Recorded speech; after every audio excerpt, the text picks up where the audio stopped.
It's home to exceptional numbers of rare plants that don't occur anywhere else in the world. And it's for this reason parts of the Cape Floral region are recognized by UNESCO as a World Heritage Site. But now the region is attracting attention for something other than its unique flora.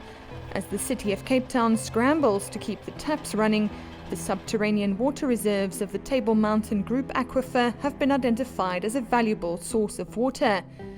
Drilling has started in the area around the Steenbras Dam, itself a nature reserve, forming part of the greater Kogelberg Biosphere Reserve. Professor Adam West is among a group of ecologists who have grave concerns about the potential impacts drilling may have on this unique and highly sensitive natural environment. There's a lot of panic around day zero, and there's a lot of desire to hurriedly get in and get water resources for the city. And my understanding is that that might be causing people to leap forward in terms of starting these projects without as much environmental due diligence as normally occurs. The major concerns are habitat loss and destruction, just clearing out areas to develop.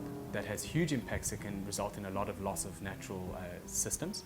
A byproduct of the drilling process is a foamy substance comprising water, dust and a lubricant, which is said to be biodegradable and therefore harmless. But ecologists say without a study it cannot be claimed this runoff is completely risk-free. In addition to the direct impacts on animals and plants above ground, scientists warn the long-term effects of draining the water table are simply not known.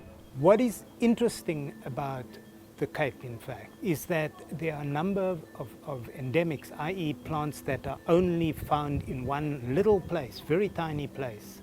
And these endemics are on permanent wetlands that are not fed from rain as such, but are fed from a deep aquifer.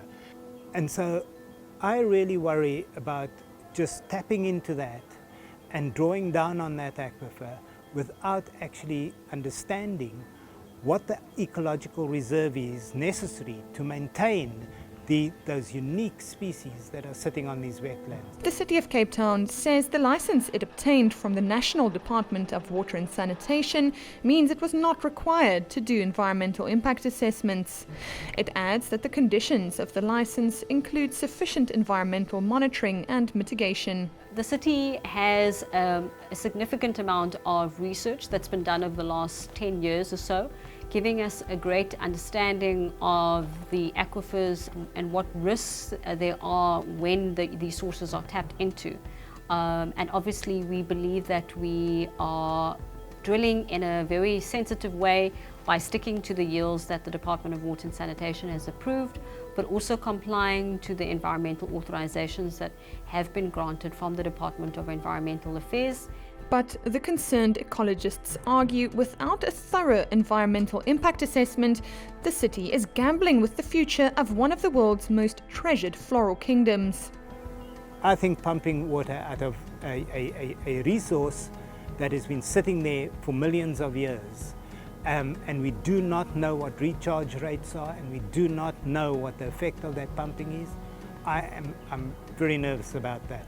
The city admits its augmentation schemes, including the aquifer water, are not crucial to avert day zero this year, but rather realistically targeting the summer of 2019. So should it be pushing ahead with the drilling without more information about the impacts it may have? It is a gamble, some believe, that is not justifiable. If this is life-saving water for the city, maybe that's fine.